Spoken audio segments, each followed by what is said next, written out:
Use el teorema de Thevenin para encontrar I sub 0 en el circuito. Ubicamos I sub 0. Entonces se encuentra en las terminales de este resistor. Y es el que vamos a determinar el equivalente entre A y B del circuito que sobra, ¿no? Entonces, dicho circuito aislamos y por lo tanto lo que me genera es lo siguiente.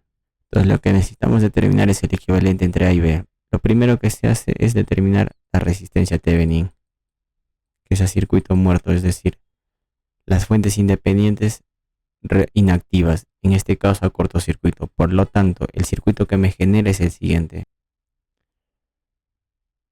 Entonces, lo que tenemos que hacer es excitar la entrada con una fuente y si es posible, ¿y qué me define qué tipo de fuente? ¿Fuente de tensión o fuente corriente? El tipo de fuente que me permita por lo menos conocer la variable de control, en este caso 1 voltio. Entonces la corriente de prueba tiene esta dirección y la resistencia Thevenin sería el recíproco de ese valor. ¿Por qué fuente dependiente de tensión? Porque va a permitir conocer esta variable de control, que sería 1 voltio, ya que por aplicando la ley de voltajes de Kirchhoff, si caída es 1 voltio, subida es 1 voltio. Si la variable de control vale 1 voltio, esto vale 2 voltios.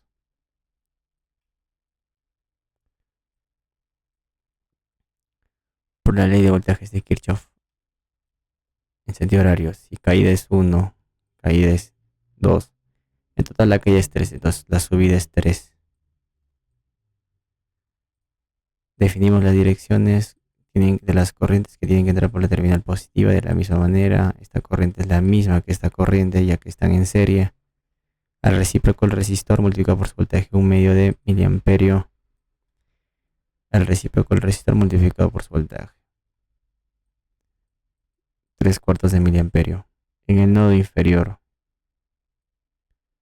la corriente que entra y su P es igual a la suma de corriente que salen. 1/2 más 3/4 de miliamperio.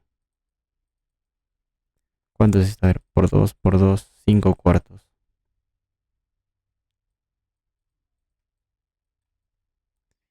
de miliamperio. Por lo tanto, la resistencia Thevenin es el recíproco.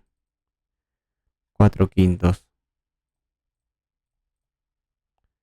que sería 0,8 de kiloohmios, la resistencia Thevenin. Ahora vamos al circuito anterior para determinar el voltaje Thevenin o corriente Norton. ¿Cuál de esos dos parámetros es más fácil de determinar? En este caso, de forma rápida, la corriente Norton, corriente de cortocircuito, ya que este cortocircuito me va a permitir determinar la variable de control. La ley de voltajes de Kirchhoff en esta trayectoria cerrada, dos elementos. Si subida es 20, caída es 20. Si la variable de control vale 20, esto vale 40.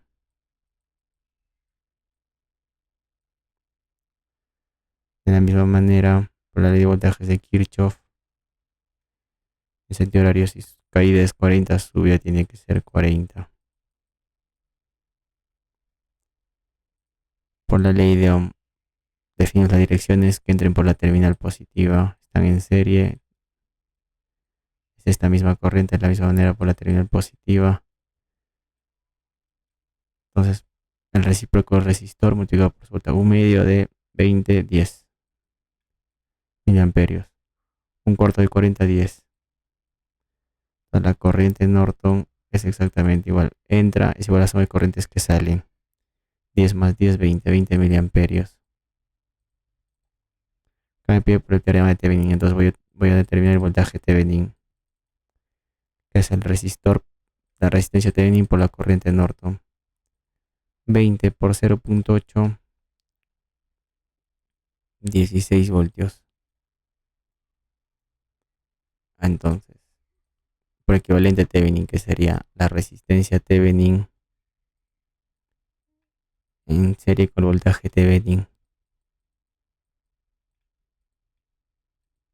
de las terminales A y B.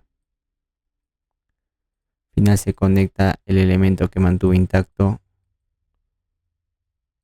la resistencia entre las terminales A y B, 2 kilómetros, cuya corriente es I sub 0 y es el que me pide. Entonces, por la ley de voltaje de Kirchhoff en esta única malla, calle de tensión de los resistores es la corriente más la suma de resistores o la subida. Entonces, la corriente es igual a V. El voltaje Thevenin en este caso es 16, se almacena en V y 0.8 en R, resistencia Thevenin.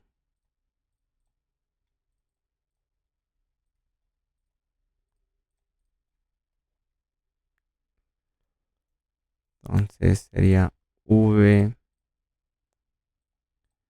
entre 2 más R.